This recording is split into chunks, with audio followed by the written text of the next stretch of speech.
close till I get up. Time is barely on our side. Everyone, welcome in, welcome back to the Playbook for Growth show. I'm Connor Cameron, and one of the hosts here, as long as my buddy here, Sam McKenzie. How you doing, Sam? I'm doing good, brother. It's a good day when it's my best friend's birthday, which I think it is. It is. Yeah, it's good. A couple weeks apart for birthdays, so How you feeling? that's out there. Feel good? It's Old? beautiful. Nah, I don't think so. We're just starting. I think we're just We getting. are just, I know, I know. 20 sounds a bit mental though, like, Yeah. Well, you know. I was listening to Tony Robbins on Chris on my way home from Phoenix the other day, and he's talking about like these seasons in life. And I don't know, don't quote me, but it's something along the lines of like 20 to 43 is like the summer where you're building, Yeah, you're I going through see. Yeah, yeah. hardships, and it's like the desert kind of. So you're going through tough times, and then after summer, fall, da da da da, and then you get to spring, it's kind of like you're 65-ish, and it's like if you worked hard and grinded in your 20s, and the summer and the fall, then you reap the benefits of the growth and prosper. Kind of similar to the spring before the summer is, 0 to 19, where it's spring and everything grows, and invincible and such. But no, we're doing good. We're on a good path. I'm happy to be here. Absolutely. Couldn't agree more. That was a Well, great episode as well, Tony. He's brilliant, man. yeah, everyone go watch that. Shout out Chris. Great inspiration. So we got a good one here today. We talked about the U.S. Politics for a couple episodes there, and now we're gonna flip to Canadian politics, where me and Sam have roots for sure there. Very relevant topic for us. And we're gonna kind of just dive into what's transpired over the last couple months, and go through some information. Um, and Sam, will let you kind of talk about how it all went down with Trudeau, and the breakdown of the Liberal Party and his caucus. Yeah, 100%. Pardon me with the cough, so I'm a bit under the weather. I'll try to keep it to a minimum. But yeah, Trudeau, a few weeks ago now, steps down or announces that he's going to step down a few months ago, and then more recently did indeed step down as the leader of the Liberal Party and as the Prime Minister of Yeah. Canada. Been there for a long time. Basically, the formative years of your life, he was your Prime Minister, wasn't he? Yeah. So, he was in charge for a long time, and it was the typical career trajectory, I suppose, of a lot of these world leaders and politicians. Where when he first came into power, from what I understand, he rejuvenated the Liberal Party. He'd kind of Yeah. taken them far, and as you can see there, he's the party leader since 2013. I think it was 2015 that he was elected, somewhere around there. But Yeah. and then as time goes on, he loses some of his goodwill. Some of the decisions that he makes him increasingly unpopular, and his by the end his approval rating was I think at an all-time low. So Like, it tends to happen. I've said this off air to you. I've said that I have to give him a great deal of respect for stepping down, because a lot of politicians will let themselves get in the way. You compare it to what we saw south of the border in the US. Joe Biden, if he was to run again, was that it was a dead end for the yeah. Democrats, and yet him and his people around him, they went ahead with it and went with it until it was too late.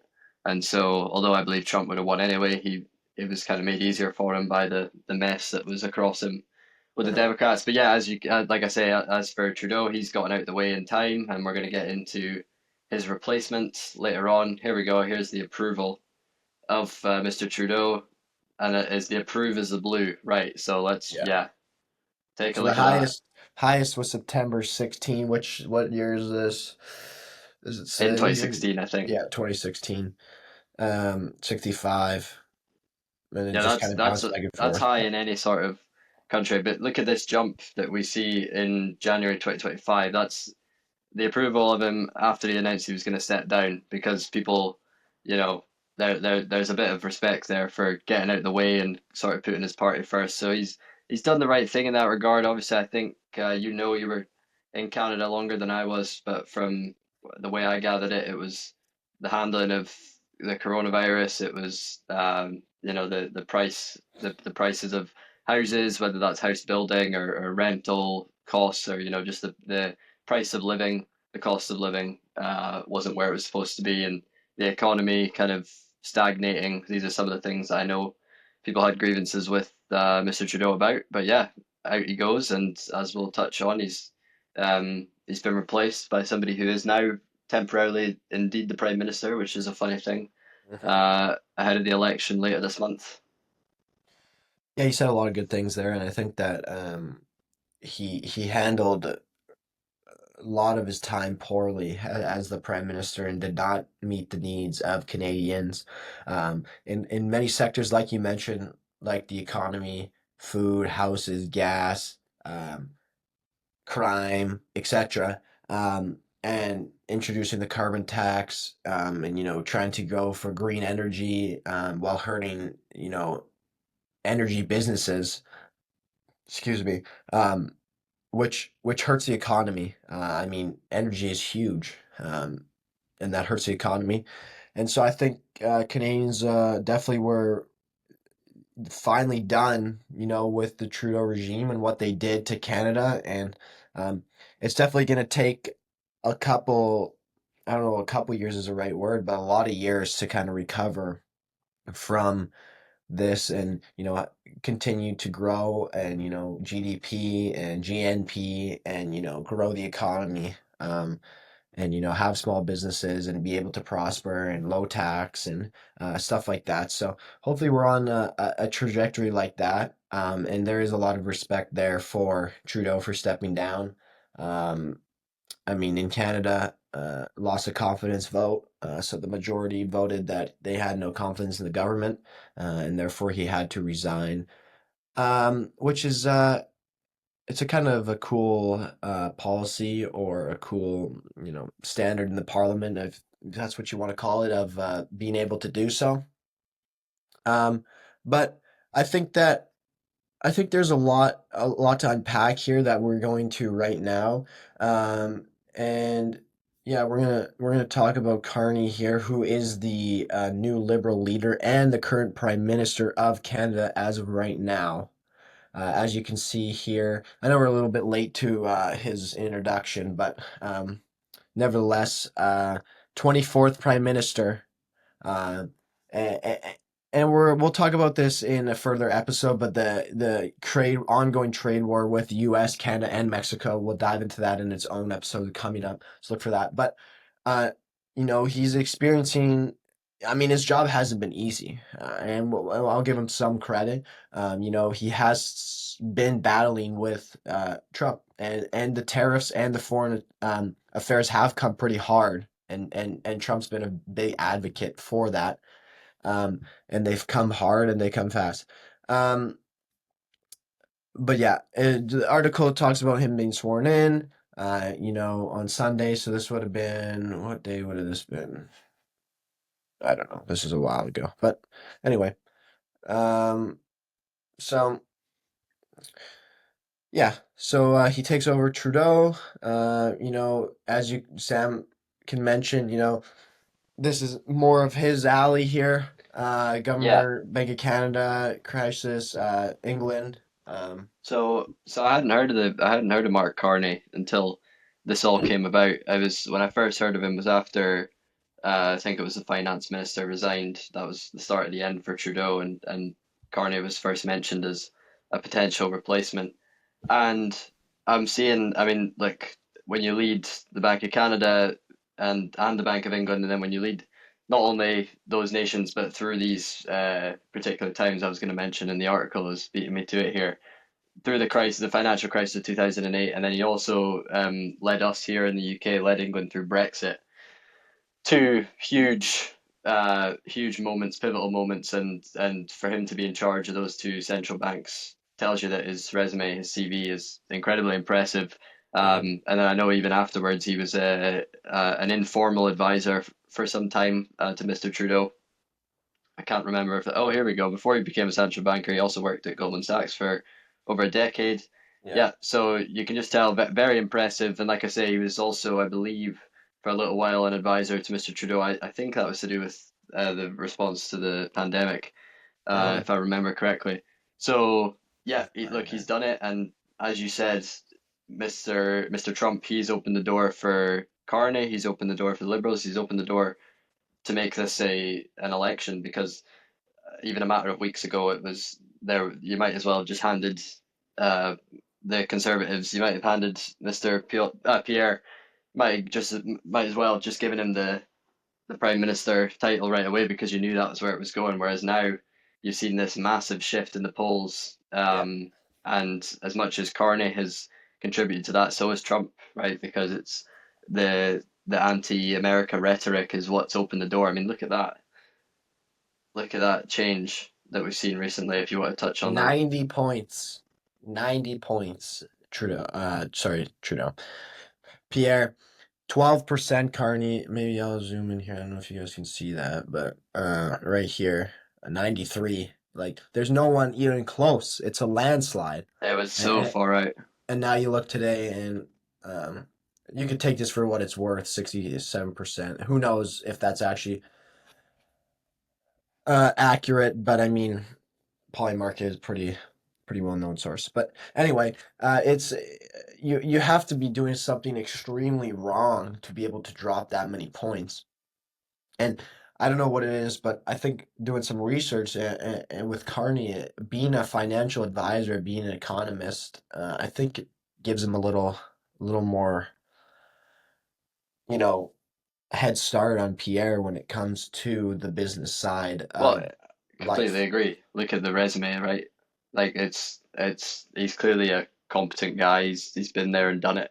But on the other side, uh, Pierre Poilievre, he has taken the Conservatives from where they were on the other side of COVID to here. Like he's built this campaign, and of course a lot of the rhetoric has been anti-Trudeau, Yeah, which of course now Trudeau's not there anymore. But he's been here, he's been in Parliament, he's been face to face with Trudeau for so long, like he's been in it. yeah, Carney, here he comes from the outside. He had to be convinced even just to um to come and do this, yeah. and I think it goes both ways. I think if you're looking at it from a conservative voter's perspective, Pierre Poilievre has been there, whereas here comes Carney, and he's of course he's absolutely wrecking the polls. So I don't know how much of an overreaction it is or not, but like I say, it's just mental. It's not a shift I was expecting to see. Well, I don't think I think if you were to ask majority of Canadians, excuse me, they don't want another liberal government in office. They're sick of it. I mean, look what happened for 10 years. Like Trudeau was in for a decade. Like it's time for some change. And it's kind of crazy to see that Canadians are in favor of Mark Carney, becoming the next prime minister. It seems like it's a little bit foolish for Canadians to be voting for uh, you know, a leader of the same party that's wrecked our country for 10 years. And not to mention, on top of that, he takes Trudeau's cabinet and is now his cabinet. So he hasn't formed, a new way of for the liberals, coming up, new way, new people, etc. No, he's kept the cabinet and how do you think how do you expect Canadians to, expect change if you're voting for the same party who has, maybe he's distanced himself from Trudeau, but he's still, part of the Liberal Party. Uh, and the Liberals are known for not liking oil and gas, not liking energy, more of the, how do I say, it, leftist uh, viewpoints in politics, more of like the social, economic, maybe you want to say ideals or whatnot. But right now, Canada needs a strong leader who, regardless of, respectfully, his background as an economist. I mean, Pierre's been in politics for his whole career. So obviously he knows something about politics. Let's not forget that. He deserves respect as well. But he's been fighting the opposition party for years and years and years. He's been the opposition party for years, and he kept fighting through COVID. Da da da da. And he promises a lot of great things. Like on his website, I mean, he promises a lot of great things.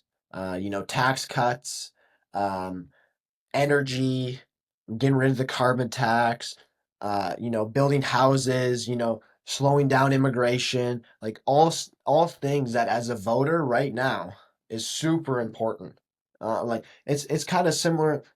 to the US, how they fall hand in hand with the elections, where it's like, cost of goods, living, food, gas, safety, etc. All the things that Donald Trump talked about in the debates and was pushing hard to the media was what he was going to do. Whereas Kamala did not push any of that. No one knew what she stood for. No one knew, you know, does she agree with this? Does she disagree with this? Because it's all pushing on Donald Trump. Oh, he's this, but no one really got it. So here, we know what we're gonna get from Pierre. We know his position. He's been on it for years, fighting the opposition party and Trudeau. Some of his policies that were not what's best for Canadians, and the whole thing for Pierre Polivier is to put Canada first again, put the Canadians first. And I really hope that we kind of see something like that coming. And I don't know what's to come, but I really hope that, Canadians really focus on what truly means something to them and don't get blinded by, oh, he's an economist, which is great. I'm not going to disregard, his years in the Bank of Canada, Goldman Sachs, financial advisor for Trudeau, etc. But this is an important election, and this needs to, turn Canada around, especially under fire from Donald Trump, 51st state governor, all these things that he's been saying, trade wars, etc. And it's time to, gain some power again and be proud to be a Canadian. And I don't think many people are proud to be Canadian right now, Yeah, unfortunately. no, those are powerful words. So Keir Starmer, the Prime Minister of the UK, so he was taking a bit of stick. He's been in about 10 months now. He was taking a bit of stick because of some of the things that he was doing at home. Right, he's cutting money for pensioners, a lot of things, just unpopular decisions domestically. Talking about the UK, and then he had a few easy home run PR moves where he went to America and he spoke to Donald Trump, and then Trump and Zelensky falling out. That opened the door for Starmer to welcome Zelensky with open arms, and all of Europe was kind of hailing the UK, looking at Starmer, saying, "Look at us taking care of Ukraine," and that had done a world of good for Starmer, and he's had himself a good 2025. I see a similar thing, whereas you're talking about at home versus internationally. I see a similar thing Right. happen in Canada, where internationally Trump has opened the door for Carney and the Liberals to be like, look, we're the anti-American party. Yeah. We don't agree. Like Pierre is more aligned with Trump as far as ideologically. We're more against that. Like, and so Yeah. it's given them something to lean into. Even in Mhm. Trudeau's final days, you could Right. see with the America USA stuff, and then you had it in the ice hockey when they played each other, and the Canadians win. Trudeau kind of lent into that, and they Yeah. needed that. So Trump, the same way that Starmer found an international stage to help out. The Liberals are doing the same, and because I say that because when you look at home, if the election was actually purely just focused on what's happened in Canada, then there is no debate. Because have a look. This is exactly what you're saying, Yeah. especially in Alberta, where I live with you for a number of years. This is what people are. The things that people are most upset about is the Canadian stuff, the Is stuff at is home. at home. Yeah. It's the Exactly. stuff at home. And so the Liberals have the door's been open to them. They should be thanking Trump because, he's given them something to campaign on. Yeah. Whereas, yeah, people need to refocus. And I know you feel the same as me. Pierre needs to win this election. I think it's time for change. It's time to move Yeah. forward. So hopefully he can reshift that focus back on the pressing issues, which I'm sure we can touch on here. Yeah, well, that's 100%. I think that there is a need of change and big change. And I think that you hit all the points there. It's like as Canadians, we're focused on, oh, what's the U.S. doing with tariffs? What's the U.S. doing? What's the U.S. doing? Well, what are we doing? What are Canadians doing? What is Canada doing? What is Mark Carney going to do for Canada? And what is Pierre Polivier going to do for Canada in Canada? Not foreign affairs. Those will work out. I mean, we've had a trade partnership with the U.S. forever, forever. So, like Trump imposing these tariffs. I have a funny story. Actually, last night, one of the men on my golf team's dad owns a lighting company, and he imports his lights from China. I think it was 41% tariff that he had to pay to get his lights into uh, Oregon from China. Needless to say, there's a guy there helping us out. There, like these boxes are like 40, 50 pounds. There's like 3 lights in them. Like then there's a full container, 40-foot truck, container full of these things, and the golf team's unloading them because his dad's done a lot for the program, and been very graceful and helping us. But anyway, 41% I think was about the number. I'm not totally sure. It's about there. I won't say the dollar amount on here, but percentage wise, which is a lot, But one of the guys was talking about, oh, it's all Trump's fault, F Trump, all these tariffs, and he's like, the business owner was like, you think it's all Trump's fault? And it was like, let's step back and like analyze this for a second because I don't think it is actually. And this guy, I don't know where he leans on the political spectrum, but he wasn't too when he said that, he wasn't up in arms and agreeing with him, which is fascinating. But that was a rabbit hole. But anyway, back to what we're talking about. It's more important of what Canadians want in Canada. What are we looking for? What can we do as a party to help Canada, help Canadians? What do they want to change? That's what. And Pierre's got 24 days left to campaign, and he needs to do something to radically change his trajectory because right now, even though, to me and you, his values and what he says is like, yes, that's what we need. We want that. And a lot of Canadians in the West are like, yes, we need you. But now in the East, it's like, it's Mark Carney. And it's like, okay, because he's going to give a $2 billion tax cut to the automotive sector, or I'm not sure what it is, or, uh, save our automotive sector or something. I don't know if it's 2 billion. What was it? Now I got to look and find it. But anyway, 2 billion fund to protect. Oh, it's a 2 billion fund, not a tax cut. Okay, well, I'll show this article what I just Yeah, talked please about do. here. Mark Carney vows to 2 billion fund to protect Canada automotive. I mean, this is the thing is people are missing is we need the partnership with America. We need the strong partnership to continue with the trade because they get stuff from us and we get stuff from them. They get oil and gas and energy from us and we get X, Y, and Z, right? And the whole thing with Trudeau that screwed Canada and America as well is the pipeline. The pipeline that stopped that was going to get built. Trudeau was not on for that, and he was on for green energy. And I'll Yeah. go back to this point that we talk about all the time. You think the billionaires that are buying oceanfront property in Miami Beach or Manhattan Beach or wherever are scared of climate change and scared of the water rising? I don't think so. Stuff like that, which, I mean, we've talked about off camera, and it's like, I want to hear your thoughts not only on this what we've been talking about with the automotive sector and what Carney's going to do, but do you think that people are kind of maybe hard? How do I properly word this? Do you Mm. think people are struggling to form their own views Yeah, I in know today's exactly age, what you're saying. rather than before? Maybe I don't know if that's proper No, you're wording. right. This entire situation shows like the volatility of the whole political landscape, and it's incredible to me. Really, it really is. I think if I was like I know where I sit and I know what I believe in, and so do you. And I think it would have to take something pretty drastic, uh, to be Shift. zigzagging and Yeah. shape shifting. It's like all these people that were going to vote Pierre. I'm intrigued, especially those like you say in the East, because in the West it's always been it's been Poilievre from Yeah. the start. Yeah. Yeah. But I'm like, so what is it? Because on a lot of the things that have been, like for example, what's being taught in classrooms to young kids and Yeah. the identity politics and these sorts of things and the transgender agenda and all this stuff.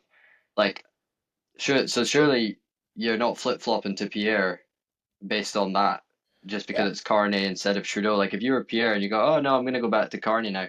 I'm like, well, how were you gonna vote for Pierre in the first place? Because he's radically different Right. to the agenda that's been pushed in recent years by Right. liberal and leftist governments in Canada and beyond. Like I don't understand where all these people that were going to vote for Pierre are coming from because they're either compromising their values, Right. or it's something else that I can't think of. Like it makes no sense Well, to me. I think actually because the Liberal and the NDP had a coalition government, the the NDP has lost its voters, and I think maybe some of them are now transitioning to the Liberal Party to vote It's a good for point. Mark. The NDP have dived since the Like they have announcement of no, Carney. like they might not even get a seat. I don't think. Like it's really the two parties are, the conservatives of Canada and the liberals of Canada are kind of the two, like those are the only two parties in question, or who's going to get into government. And I do think maybe it is a little bit of the coalition government of how the NDP rided, the the liberal government for 10 years or however long it was. I don't know if it was 10, but fact check that. But it was a long time where they had the coalition government of the majority of where, okay, we're going to pass this. We need your vote on this. Oh, but, Jagmeet Singh, oh, you want this passed? Okay, I'll push it through because, you voted for my stuff. And it's kind of like that. And it's like, we don't need that. We don't want that. We need a leader who's strong and who wants Canada to be great again. Honestly, Yeah. put Canada first, like Pierre has done, and we can look at what Pierre, promises to do, and what we've seen. So I would just, while you pull that up, I would just yeah, like to, I'd love to speak to people that from these polls because about half of the votes that are the voters that Labour Party have seemingly reclaimed yeah, since announcing Carney, half of them have jumped from the other half, you're right, mainly NDP, but the other yeah, half have jumped from the Conservatives, and I would love to know right, what it is about Carney yeah. that makes them think that that's the switch. Well, It's really interesting to me. But anyway, let's well, it have a is look. interesting. I go through my Twitter feed and look at the debates on Twitter for this upcoming election with like no name people, but that it's beside the point. They're Canadian, and you see it, and it's like, are some guy said I don't know the other day, like, are Canadians this dumb to fall for uh, another liberal government with just a new face? I It's was just gonna going to be say the it's just a same, new face. right? It's just going to be the same thing that Oh, Trudeau promised all these things for us, and we didn't get anything. And it's like, okay, Carney, oh, I'm going to fix the trade war. It's like, are you or are you not? Like, I know you're an economist, and I know you work for Goldman Sachs, da da da da. But like, are you really what Canada needs? Even if he's slightly different, I'm pretty sure we were all. I thought Canadians were on the same page that it was a radical change that was needed, not tweaks around the edges. 100%. Let's move some of let's move into the big ones here. Uh, let's see here. Within 60 days of becoming uh, Prime Minister Pierre Poilievre will name a tax reform force for entrepreneurs, investors, farmers, and workers to design and bring home tax cuts, lower taxes on work, energy, home building investments, and making stuff in Canada, as well as 20% less paperwork by tax rules.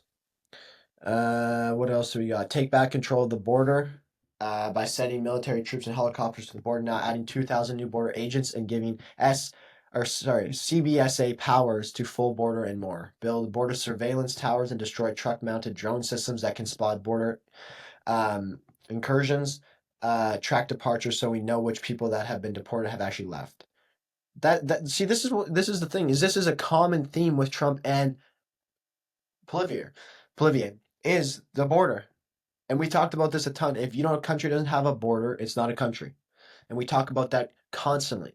And so I don't know why, Trump and Pierre have, this so-called fake beef or whatever it is, when it's like you guys are wanting the same things. You guys should be helping, Pierre win because you probably have, if you want the 51st state, that's probably the best way to get it is through a conservative government.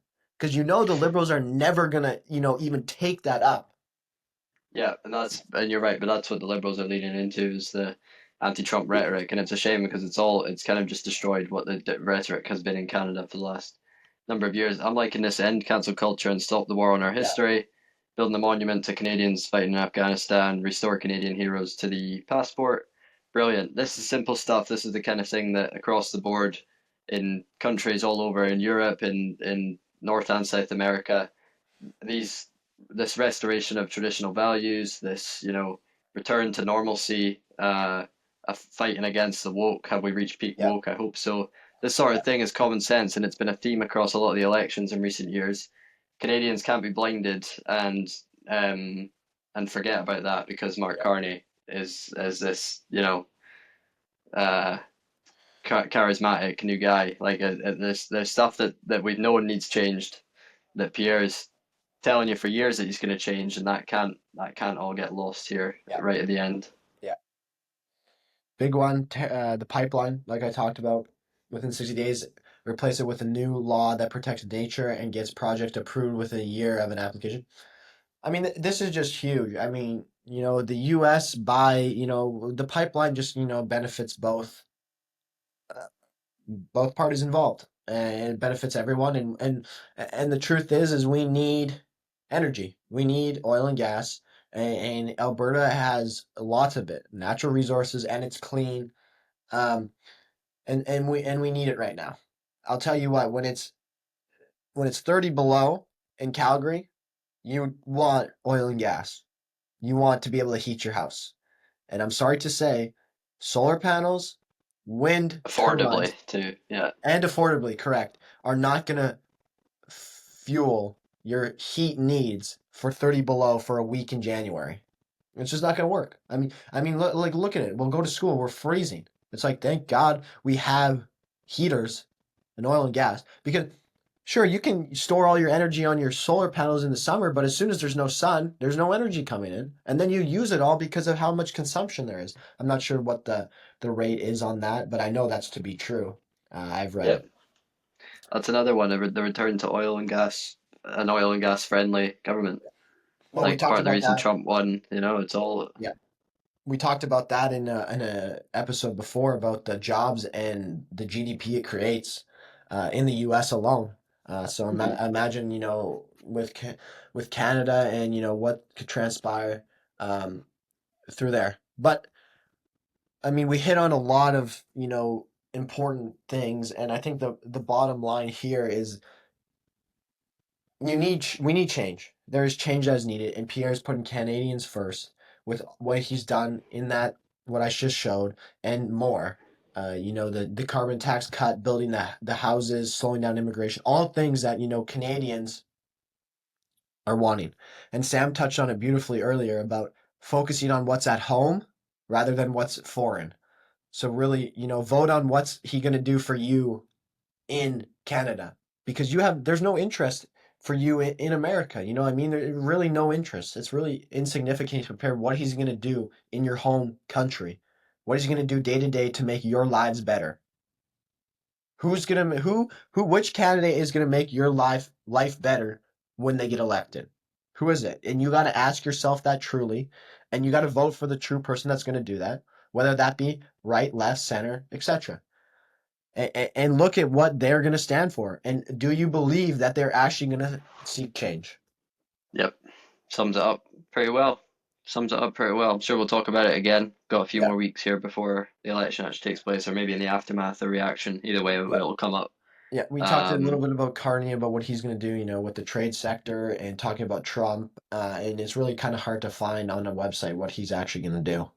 Um, and so I kind of looked on the Liberal website, not much, um, you know, other than, his resume of, what he's done so well for the Bank of Canada and etc.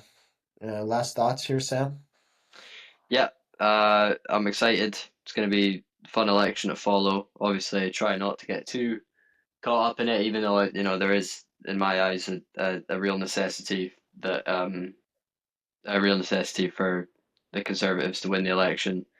I think it's Yeah, a change that Canada needs. Mark Carney, clearly an impressive guy, an impressive figure. But it feels and looks like a band-aid being slapped on, what has been a mess, especially in the latter Trudeau years. So yeah, I think yeah, it's time for the change. I think the change in the polls has been absolutely incredible. Not at all what I would have expected. You would expect a bit of a jump, but that has just continued to soar in the Liberals' favour. So it's really interesting how much of that is an overreaction, how much of it is accurate. Like you said, how can Pierre in these coming weeks, how can he, you know, kind of rally once more and kind of regain some of that momentum that he had before through his campaign, and we'll see what yeah. happens. Yeah, brilliant there. One more thing before we wrap up here. What's driving the youth votes in Canada upcoming federal election? You see here, right here, economic struggles, housing affordability, national sovereign, top concern of Edmonton young voters. I mean, we don't need to talk about Edmonton, but this is the funny thing is sovereign, sovereign top concerns, and we need sovereignty, and these are things I need to touch on, and some of them here. Let's see here. According to Election Canada, Canada voters turnout by age group, 46.7% of young electors ages 18 to 24 voted in the 2021 federal election, which is lower than any other age group. That's sad. Yeah. What else do we say? We have, let's see what this chick said. Megan Reed, a 20-year-old second-year university student, is still undecided. I care about who has Canada's best interests in mind, especially when you have political powers imposing tariffs on Canada. Again, not focused on what is he going to do for you in Canada. We're focused on what is Donald Trump doing. We're our own country. May I remind you, we are our own country, everyone. Oh my goodness. Anyway. And it just goes on. Most important thing is to me is the threat from America. Like, guys, please focus and vote on what the politician is going to do for you in Canada. Like the Can't like you said, stress it enough. the USMCA, the trade agreement, Trump already, even in the recent days as we were filming, he's imposed massive tariffs on other countries, and Canada is not among them. And he's protecting the car industries because it's so intertwined. Canada and America, there's only so much that can be done that you're helping nobody and harming everyone if you destroy that trade partnership. So like you say, I think it is slightly blown out of proportion. And it's the stuff at home. It's the we've mentioned it all today, but there's a lot of things that PR gets right, and this Yeah. should be a no-brainer. But we'll see what happens. Well, it's everyone. You vote in a politician, and they're not going to do everything you want. You might disagree with some of the things, but is the overall benefit of what they did good? Okay, then that's what we care about. And my only message, I think, loud and clear, as me and Sam talked about the whole thing, is focus on what's at home rather than what's foreign. Focus on what he will do for you in Canada. Appreciate you guys listening to this one. This one is very relevant for us, and it's a very 100%. relevant current event right now. We appreciate you guys listening and supporting us always, and we'll see you in the next episode.